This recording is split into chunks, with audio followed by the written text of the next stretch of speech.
Saint Faustina revealed the 5 sins that make a soul rot before death. There are hours in a human life when the veil thins, when the soul, usually hidden beneath layers of habit, pride, and noise, stands exposed before eternity. It was in such an hour, wrapped in a silence that felt older than creation, that Saint Faustina was granted a vision of the 5 sins that make a soul rot before death. She spoke of them not as abstract moral failures, but as living forces, corruption that breathes, spreads, and clings to the spirit like a slow, spiritual gangrene. In her revelation, she found herself walking down a dim, narrow corridor. The air was thick, trembling with a heaviness she recognized at once, the weight of unrepented sin. She heard distant breathing, not human, not angelic, but the hissing exhalation of souls who had begun to decay from within. Their bodies in the vision looked intact, but their souls glowed with sickly bruised colors, as though poisoned from their own choices. "Before death takes them," the Lord whispered to her, "their sins consume them." The first of these sins appeared before her like a shadow rising from the floor, the sin of despair that rejects mercy. She described it as a darkness that coils around the soul like a serpent, tightening, until the person no longer believes forgiveness is possible. But in God's eyes, she said, despair is not sorrow but rebellion. It is the soul's refusal to believe in the divine physician. Faustina saw how this sin rots the soul by turning the heart inward, trapping it in a cage of hopelessness. When hope dies, rot begins. The second sin emerged like a burning ember, hatred that feeds on itself. In the vision, hatred clung to souls like molten metal, dripping slowly into their spiritual flesh. Faustina watched as faces twisted with silent rage, their eyes blinded by old wounds they refused to surrender. Hatred, she was told, becomes a spiritual toxin, first bitter, then caustic, then deadly. The angels wept not because hatred is powerful, but because it is freely chosen.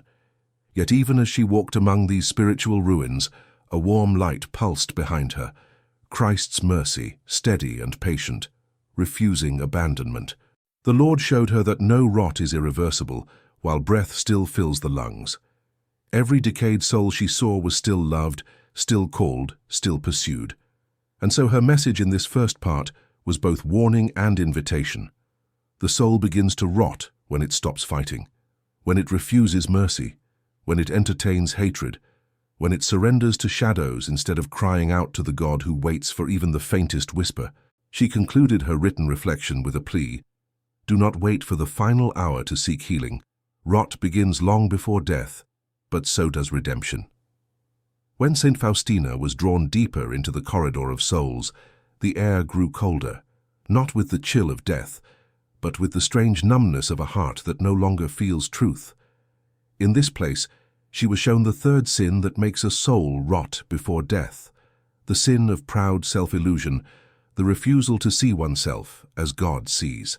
It did not appear to her as fire or shadow, but as a fog, soft, pale, and eerily comforting. It curled around the souls like a gentle mist that whispered, "You are fine as you are. There is nothing to repent." Those wrapped in this fog were not crying out, nor were they agonizing like the others. They were simply unaware, blissfully blind, spiritually numb. The Lord spoke to her in a tone filled with sorrow.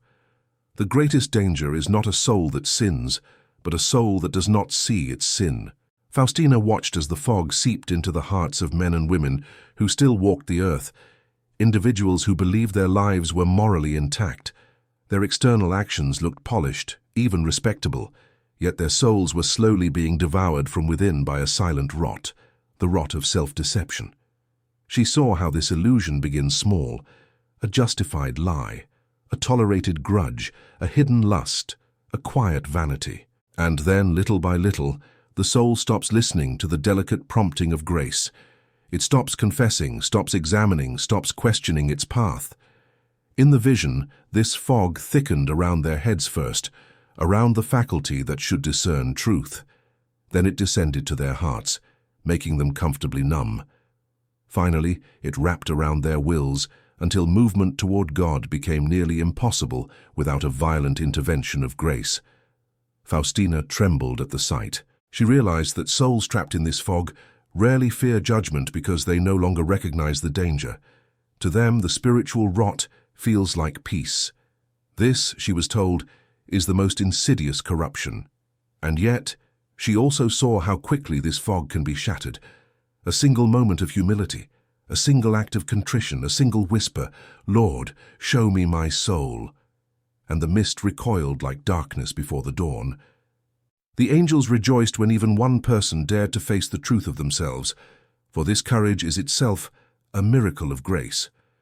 To admit one's sin is not humiliation, but liberation, not defeat, but resurrection. Faustina wrote later, "The Lord does not despise a broken heart.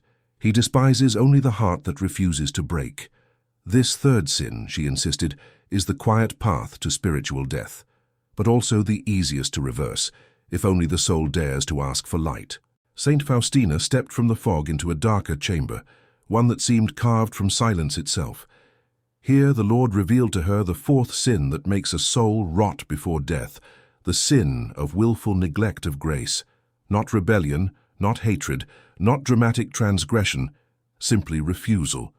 A steady, deliberate turning away from the light offered. This sin appeared to Faustina not as fire, not as smoke, but as a withered garden. Once green vines, now brittle, leaves curled inward, fruits blackened before ripening. The ground itself groaned with thirst. She recognized instantly what she was seeing, souls who had been showered with grace, opportunities to repent, invitations to pray, moments of conviction, soft touches of conscience, but who had repeatedly ignored them until the soil of the heart hardened. The Lord's voice came to her like a slow, tolling bell. "My grace visits every soul." But many choose starvation. Faustina watched as angels approached these souls with small cups of radiant water, symbols of grace. Some souls turned their faces away, others lifted a hand in irritation, some stared blankly as though unable to recognize what was being offered. She saw grace fall at their feet like luminous droplets, disappearing into the cracked ground. The angels looked on with sorrow, not anger, for they could not force the soul to drink. This neglect was not loud or dramatic. It looked almost ordinary. A woman who ignored the inspiration to reconcile, a man who suppressed a sudden urge to confess, a youth who felt the call to prayer but distracted himself with noise, a mother who sensed God's whisper but silenced it with busyness. Every ignored grace became a wilted flower that would never bloom. Faustina described the pain she felt, not the fear of judgment, but the heartbreak of watching grace die unused. The Lord showed her that this sin rots the soul slowly, imperceptibly, like fruit left untouched until mold creeps in. The soul may still appear outwardly functional, going to work, speaking kindly, fulfilling routines, but inwardly it grows limp and colorless. Faith becomes thin, love becomes weak, hope becomes fragile. A spiritual anemia sets in. The rot here is not violent, it is quiet, painless, and tragically easy to ignore. Yet the vision did not end in despair. Faustina saw that even one drop of accepted grace, a small prayer, a tear of regret, a single honest glance toward heaven, could begin to restore life to the barren garden. She watched as one soul bent down, scooped a single fallen drop from the dust, and lifted it trembling to their lips. Instantly a green shoot pierced the dry soil. The angels cried out with joy. The Lord explained, "A soul that accepts even the smallest grace will not rot, for grace is life, and I deny it to no one who asks." Faustina left this chamber trembling with urgency. She wrote, "Do not delay the grace that visits you. Each ignored grace leaves a wound. Each accepted one becomes a resurrection." As Saint Faustina was led into the final chamber, she sensed at once that this revelation carried a weight unlike the others. Here the air trembled, not with despair, nor blindness, nor neglect, but with a malice that felt ancient. It was in this place that the Lord unveiled the fifth and most destructive sin that makes a soul rot before death, the sin of hidden complicity with darkness. This sin did not appear to her as mist or shadow or decay.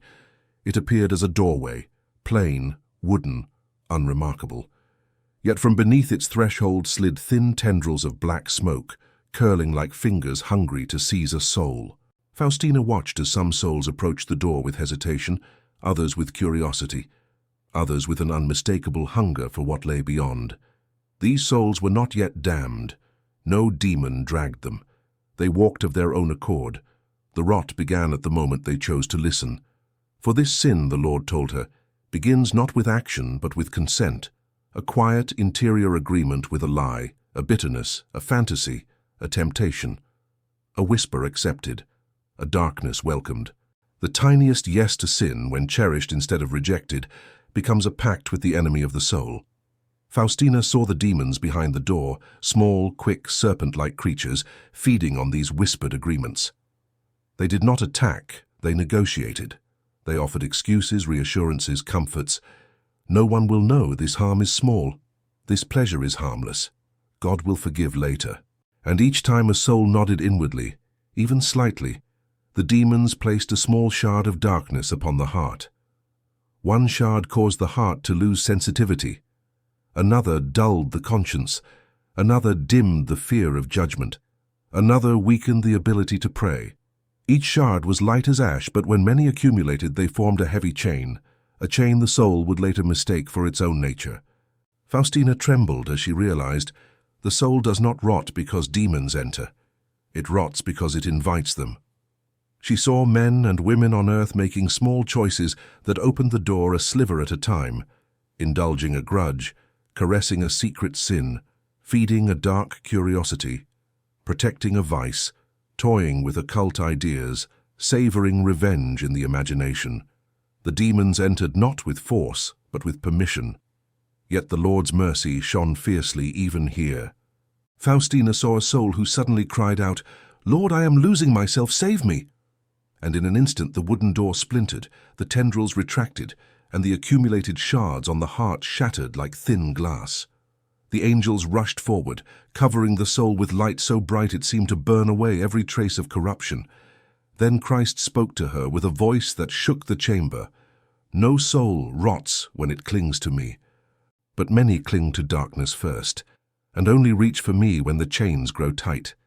Tell them, the slightest consent to evil is a seed of death, but the smallest cry to me is a seed of salvation." Faustina wept as she left the chamber. She wrote later, "The war for the soul begins in whispers. Do not listen to the whisper of darkness.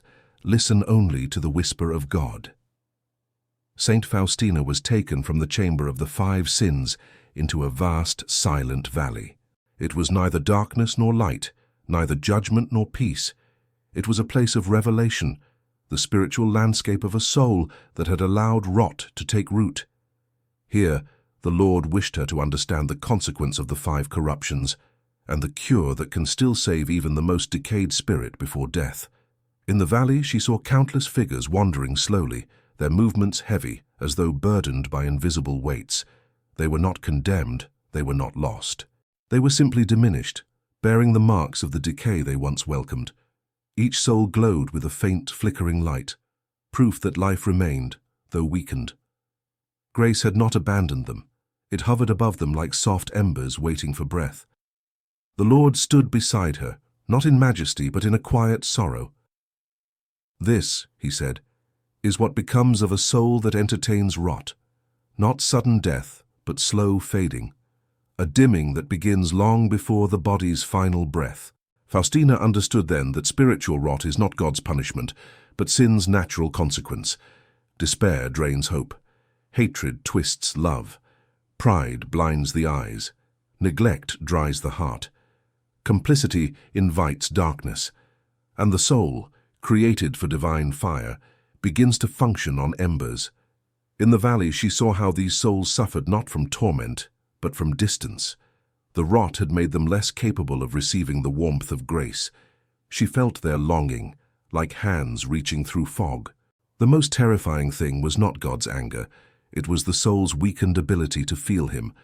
Faustina fell to her knees, trembling at the thought that a soul could become so numb that the touch of heaven felt faint. But then, suddenly, the entire valley brightened. Faustina watched as a single soul, burdened with layers of darkness, collapsed and cried out with a raw, desperate honesty, "Lord, I do not know how to return, but I want to." The moment that desire rose from its depths, the ground beneath the soul cracked with fire. Not fire of punishment, but fire of purification.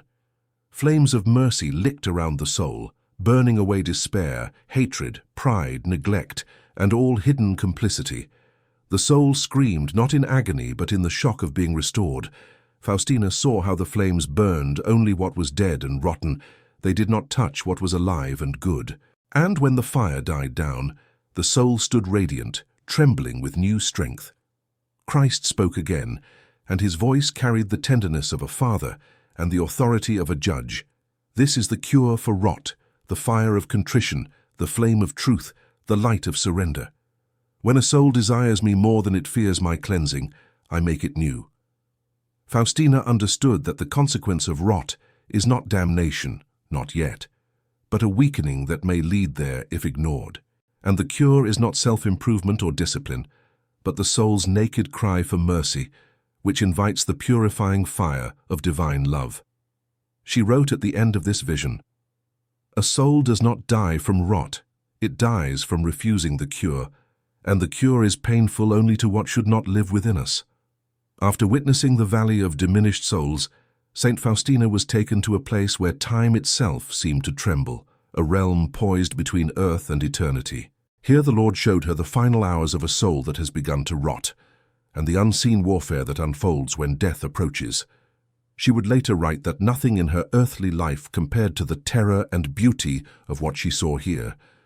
The scene opened before her like a slow-moving storm. A dying person lay upon a bed, fragile, pale, unaware of the invisible forces gathering all around. To human eyes, this was simply the quiet of a deathbed. But to Faustina's eyes, opened by grace, it was a battlefield where heaven and hell contended for the soul's final direction. She saw angels first, gentle, luminous, kneeling at the soul's side. They carried small vessels of light, the memories of every good act, the echoes of every sincere prayer, the fragrance of every moment the soul had turned, however briefly, toward God. These they brought before the soul like lanterns of hope, whispering, "Remember who you are. Remember who created you. Remember who loves you." Then she saw the shadows gather. Demons approached with the stealth of serpents, silent, patient, confident. They carried not chains, but distorted mirrors. In these mirrors, they showed the soul every failure, every shame, every wound, every sin. They twisted these images, magnifying them until the soul felt crushed beneath the weight of its unworthiness. Their whispers were sharp, venomous. "You are too stained. You are too late. You are already ours." Faustina felt the air tremble with their lies, for despair is their strongest weapon in the final hour. She saw the soul begin to flicker inwardly, its spiritual light nearly extinguished by fear and regret. But the angels did not retreat. One angel stepped forward, lifting a radiant shard of memory, a moment from the soul's youth when it had prayed with innocence. Another angel carried the echo of a forgotten confession. Another brought the image of a small act of charity performed without reward. These did not erase the rot, but they stirred a faint warmth within the soul, enough for it to attempt a final movement toward God. Then Faustina witnessed something breathtaking. Christ himself approached, not in thunder or power, but in a still, silent nearness. He placed his hand over the soul, and his voice, heard only by the dying, whispered, "My child, if you wish to come to me, even now, even in this last breath, I will cleanse you. Fear nothing but silence. Call to me." The demons recoiled instantly, for this invitation shattered their illusions. But the soul trembled, torn between despair and hope. In that moment, the entire destiny of the soul balanced on the edge of a whisper. And then, the soul cried out not with words, but with a single desperate inclination of the heart, "Jesus, have mercy." The battlefield erupted with light. The mirrors shattered. The demons fled like smoke in wind. Angels surrounded the soul with a radiance brighter than dawn. Faustina fell to her knees, overwhelmed by the mercy that triumphs even in the final heartbeat. She wrote afterward, "The last battle is fierce, but heaven is fiercer. A soul is never lost unless it chooses silence. Saint Faustina, still trembling from the vision of a soul rescued in its last breath, was then shown a revelation far more sorrowful. The Lord, with a gravity that silenced even the angels surrounding him, permitted her to witness what happens when a soul refuses the final invitation of mercy. She described this vision as a grief deeper than any suffering on earth. The scene unfolded again at a deathbed, similar in appearance to the one before, yet permeated by an unseen heaviness. The dying person lay motionless, their soul already half withdrawn from the world. Angels stood at a distance not for lack of love, but because the soul had long resisted their nearness. They held their vessels of light close, waiting, hoping, for even the slightest movement of the heart toward God. But the demons arrived with terrible ease. They came not as attackers, but as old companions, familiar voices that the soul had listened to for years.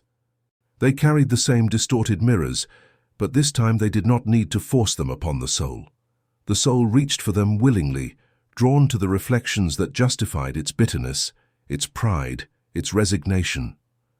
Faustina saw the demons whispering, "Do not look at your sins, blame others. Do not cry out. There is no one to hear you. Do not regret. Your life was your own. Do not surrender. What is done is done." The soul responded with a frightening stillness. It did not curse God, nor openly reject him. It simply closed inward, folding in on its own wounds, convinced it was too late, too stained, too distant to turn back. Faustina wrote that this interior closing was like a flower refusing the sun, even as the light touched its petals. The angels stepped forward, offering memories of grace, moments of tenderness, echoes of childhood prayers, brief impulses toward goodness. But these glimmers of light slid off the soul like water on stone, not because the soul was beyond saving, but because it did not want to soften. Then Christ appeared. He did not come in wrath. He came with the same profound gentleness she had seen before. He placed his hand above the dying soul and whispered words of final invitation, words filled with longing. "My child, if you desire me even now, I will restore you. Turn to me, just turn." But the soul, wrapped in the hardness of long-neglected grace, did not turn. It did not speak. It did not cry for mercy. It remained silent, locked in its own refusal. Faustina saw how mercy cannot enter a closed heart, not because God withholds it, but because the heart no longer permits it. At that moment, the soul began to drift from Christ, not pushed, not dragged, but carried by the weight of its own choice. The angels wept with a sorrow that echoed like thunder in the heavens. The demons, whose triumph was cold and hollow, closed in around the soul. Then Faustina saw the moment of separation. A thin, nearly invisible line of light snapped, its final connection to grace severed not by divine judgment, but by the soul's own refusal to receive it. And as the soul slipped into darkness, she heard Christ say with a voice that shook the cosmos, "I do not condemn, but love cannot save one who rejects love." Faustina fell to the ground, sobbing. She understood then that damnation is not a divine act of cruelty, but the tragic destination of a soul that chooses silence instead of surrender.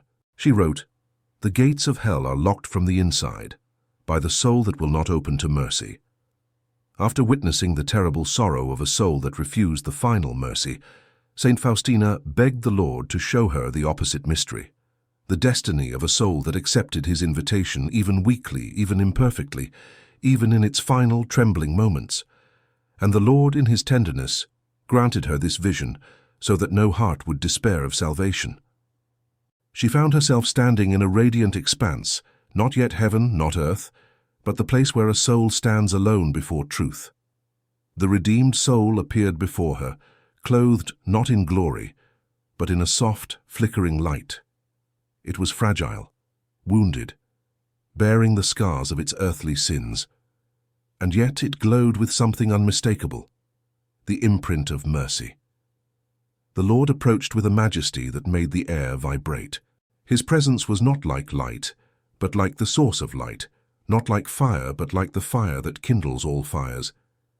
Faustina felt her knees buckle at his nearness, and yet the soul, weak, trembling, was drawn to him like a child reaching for its father. Then the judgment began. It was not a tribunal. No scrolls were unfurled, no accusations pronounced, no demons permitted to speak. This judgment was a revelation, the soul seeing itself in the light of God's truth. Before her eyes, Faustina watched the soul's entire life unfold, not as a film, but as a living tapestry woven from every choice, every intention, every moment of love, and every failure. Nothing was hidden, nothing exaggerated. Everything was seen exactly as it was, in the brilliance of divine clarity. At first the soul trembled, overwhelmed by the weight of its sins. It saw its selfishness, its unkindness, its wasted graces, its proud refusals, its hidden agreements with darkness. The soul wept, not out of fear of punishment, but out of sorrow for having wounded a love so gentle. Christ extended his hand, and suddenly the soul saw something astonishing. All the moments of grace it had accepted, even the smallest ones, the brief prayer whispered in despair, the tear shed after a sin, the decision to forgive even when the heart resisted, the faint turning of the will toward him at the hour of death. These moments shone with a brilliance far greater than its failures. The Lord spoke with tenderness that made the heavens tremble. Your sins do not define you. Your shame does not name you. What you allowed my mercy to touch, this alone is your story now. At these words, Faustina saw the soul lifted from its sorrow. It gazed at Christ with an awe that could not be expressed. The Lord stepped closer, and the soul immediately bowed, overwhelmed by love. Then Christ placed his hand over the soul's heart. A surge of light poured into it, purifying, warming, renewing. The soul cried out not in pain, but in the shock of being healed so completely. Every scar evaporated, every shadow fled, every remnant of rot disappeared in an instant. The soul became radiant, almost translucent, like pure flame made of joy. Faustina watched as angels gathered around the soul, singing with a music that shook the very fabric of eternity. Their voices carried the soul upward, toward the vast brightness of heaven. And as the gates opened, she heard a thunderous rejoicing, as though all of paradise had been waiting for this one fragile, redeemed spirit. Then Christ spoke words that Faustina never forgot. One soul who accepts my mercy gives heaven more joy than a universe of stars, and even if it were the only one, I would have died for it. Faustina wept in awe. She wrote, "The judgment of the redeemed is not condemnation, it is the unveiling of love. It is the moment the soul finally sees who God has been all along."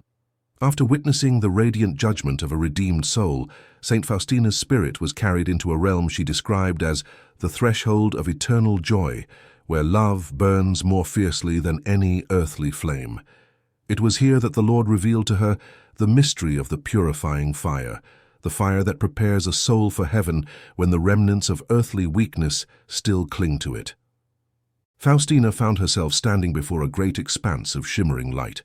It looked like fire, but it did not flicker like earthly flames. It pulsed, alive, intelligent, almost breathing. Its color shifted from gold to white to a crystalline blue, as though each hue expressed a depth of divine love. Then she saw the redeemed soul she had just witnessed in judgment, radiant, but not yet fully aflame with the glory of heaven. Though healed, though forgiven, though lifted by mercy, the soul still carried the faint impressions of earthly frailty, attachments, habits, fears, memories that needed to be purified so that nothing imperfect could enter the fullness of divine communion. Christ stood beside the soul, his expression gentle and solemn. "Heaven is perfect love," he said, "and every soul that enters must be made wholly capable of receiving perfect love. This is not punishment, it is completion." Then the purifying fire opened like a great luminous sea. The soul stepped forward, not pushed, not dragged, but drawn, willingly, almost eagerly, because it understood that this fire was the final embrace of mercy. As the soul entered the flames, Faustina saw something extraordinary. The fire did not burn the soul's essence. It burned only what was not the soul, every remnant of fear, ego, impurity, self-interest, and spiritual stiffness. The soul glowed brighter and brighter, as the unnecessary fell away like dust consumed by light. And the soul did not scream. It sang. Its song rose like incense, filled with longing and surrender. The fire hurt only in the way a wound hurts when it is healed, sharp, cleansing, and strangely beautiful. Faustina wrote that no earthly suffering could be compared to this purification for earthly pain wounds, but this pain restores. Above the fire she saw angels, towering brilliant, leaning over the flames, singing hymns that strengthened the soul. Their voices carried divine encouragement. "Endure, beloved. You are almost home. Let mercy finish its work." Then Faustina saw something that pierced her deeply. Christ stood in the fire with the soul. He did not remain outside. He did not watch from a distance. He entered the purifying flames himself, his presence turning every moment of suffering into a sacrament of love. Wherever his light touched the soul, the fire intensified, not cruelly but with concentrated tenderness, like a surgeon healing the deepest wounds. The soul leaned toward him instinctively, desiring nothing but union. Then, after what felt like a brief eternity, the fire withdrew. The soul emerged brilliant, so radiant Faustina could scarcely look at it. It no longer glowed with a soft light. It blazed with the very brightness of heaven. No shadow remained, no weakness, no residue of sin. Only pure love, capable of receiving God without trembling. The gates of heaven opened at once. A thunderous joy rose from within, as though every saint and every angel had been awaiting this arrival. Faustina watched as the soul ascended, wrapped in celestial music, disappearing into the heart of eternal light.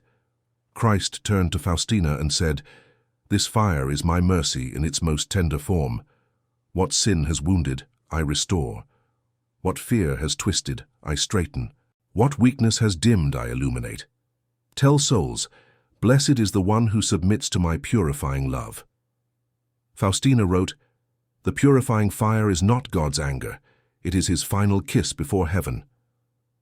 As the vision of the purifying fire faded, Saint Faustina found herself once more in the quiet chamber where the Lord had first revealed the 5 sins that rot a soul before death.